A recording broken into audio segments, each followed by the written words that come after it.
I'm sorry, they did what?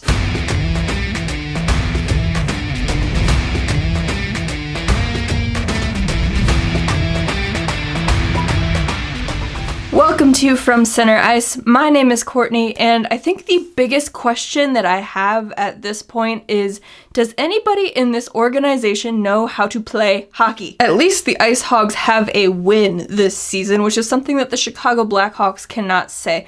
But the IceHogs did take on the Iowa Wild last night in Iowa, and walking away from that game, you really have to wonder if they know how to play. Sure, they scored 3 goals, but they allowed 6, and they were outshot 53-19. 53-19. With 3 minutes left on the clock in the third period, the IceHogs had 18 shots on goal. I tweeted out, this team has 3 minutes to get 2 shots if they want to register 20 on the night. They couldn't even do that. So how about we just go over the 3 questions I have for last night's game. I'm going to go over them in a different order than I initially asked them in, just because it seems to make more sense. So here we go. Question number 1. Can the IceHogs limit the amount of shots their goaltender faces? No, they sure can't. They made him face more shots than last time. Except this time, they didn't walk away from the game with a win to kind of mask that ridiculousness. Question number 2. Does Arvid Söderblom get a second straight start? He sure did, and he looked pretty good doing it. In his first game with the IceHogs against the Chicago Wolves, he made a ridiculous amount of saves. Last night, against the Iowa Wild, he set a new career high in saves, with 47 in his second regular season game with the team. Welcome to the AHL, Arvid. Hope you're having fun. Question number 3. Can the IceHogs score on the power play? Here's something good that they actually did. They finally got a power play goal. Congratulations. Lucas Reichel sent the puck to the front of the net. It bounced off of a defender and past Andrew Hammond. So their 1 power play goal on the season so far out of 9 chances hasn't even come off of a shot. I know it doesn't really matter because a goal is a goal is a goal, but when this team is failing to shoot the puck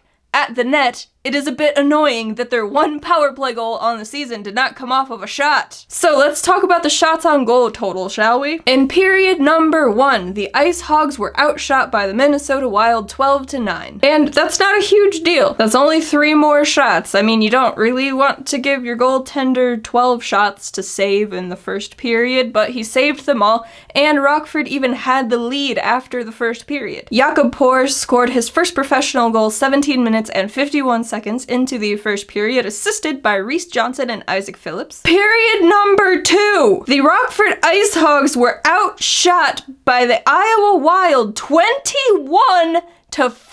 Yeah, you heard that right. 21-5 in 1 period. 32 seconds into the second period, Connor Dewar scored to get Iowa on the board, tying the game. No big deal, tie a game, you start at 0s, you just try to get the next goal. And the IceHogs did get the next goal. 5 minutes and 53 seconds into the second period, Reese Johnson got his first goal of the season, assisted by Jakob Poor, who Reese Johnson assisted on his first goal in the first period. And the secondary assist went to Cliff Watson. Alright, so Rockford's back out on top, 2-1. 8 minutes and 18 seconds into the second period, Nick Swaney gets on the board, tying the game back up. Alright, back at 0s, you just have to try to get the next goal. But they did not get the next goal. Pretty much exactly 2 minutes later, 10 minutes and 20 seconds into the second period, Nick Swaney gets his second goal of the night, and that put the Iowa Wild up 3-2 over the IceHogs. So now Rockford is chasing the game. But 11 minutes and 30 seconds into the second period, Lucas Reichel on the power play gets his goal. The game is tied up at 3. And then 14 minutes and 51 seconds into the second period, Damien Giroux scores for the Iowa Wild, and they are up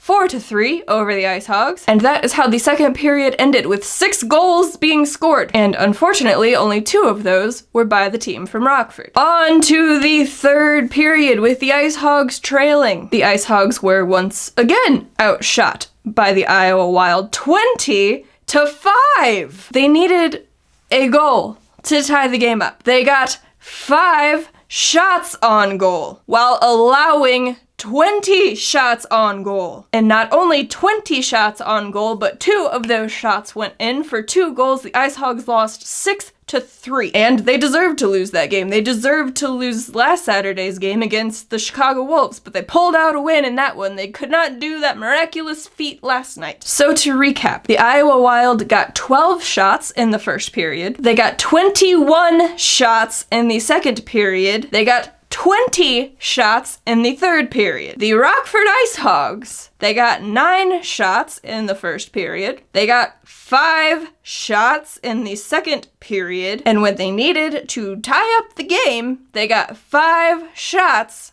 in the third period. 1 shot in the final 3 minutes of the third period. They even had a power play in the third. They had 2 power plays in the second, one of which they scored on, but still only got 5 shots total in the period. You cannot go into a professional hockey game and plan to win said game while getting outshot 53-19. And watching the game, you see how it happens. They get the puck back in their defensive zone after chasing the guys around for a while, and then they just dump it out, so then the opposing team gets the puck back, takes it back into their zone, gets more shots, then the IceHogs clear the puck out, and it just starts over and over and over again. This team never has offensive zone time. They're too busy playing hot potato with the puck. They don't want to hold on to it themselves, so it inevitably goes to the opposing team, who just rushes it back in. They have no problem holding on to the puck. They also have no problem shooting the puck at the net. And guess what? One of the goals that went in on Arvid Söderblom last night was from below the goal line. Now, I'm not blaming that on him. Yeah, he should have had it, but you understand the amount of work that he had to do last night, but that just goes to show that just get the puck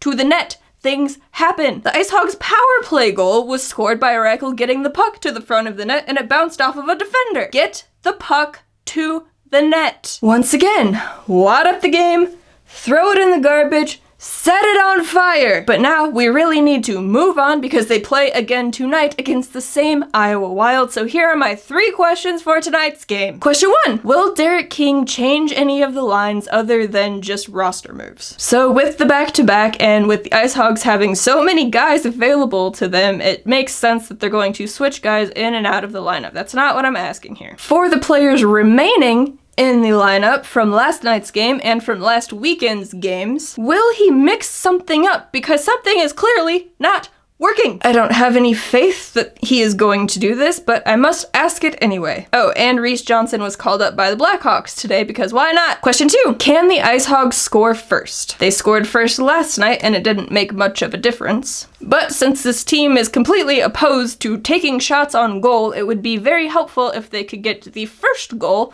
and then hope that their goaltender makes about 60 saves tonight. At least then they won't be chasing the game right from the beginning, like the Blackhawks always seem to do. Question 3, can the IceHogs limit the shots on net? I don't think that they will, but again, it must be asked. So those are my 3 questions for tonight's game against the Iowa Wild after a pathetic showing against the same Iowa Wild last night. The only player that looked good was the goaltender, and he still gave up 6 goals. But he made 47 saves. All we can do is hope for something better to happen tonight. So do you have any questions for tonight's game? Any questions for the team as a whole? I would love to read them. Please leave them in the comments down below. If you would like to hear more from me or from Center Ice, you can head on over to FromCenterIce.com. There's links to all of the places that you can find us, but if you are more of a social media person and would like to follow us on those places, all of the links are down in the description. And while you're here, why not just give this channel a subscribe and this video a like, because that would make me very happy. All of that being said, thank you so very much for tuning in. I greatly appreciate it, definitely much more than the efforts that my teams are putting in currently. And I will catch you all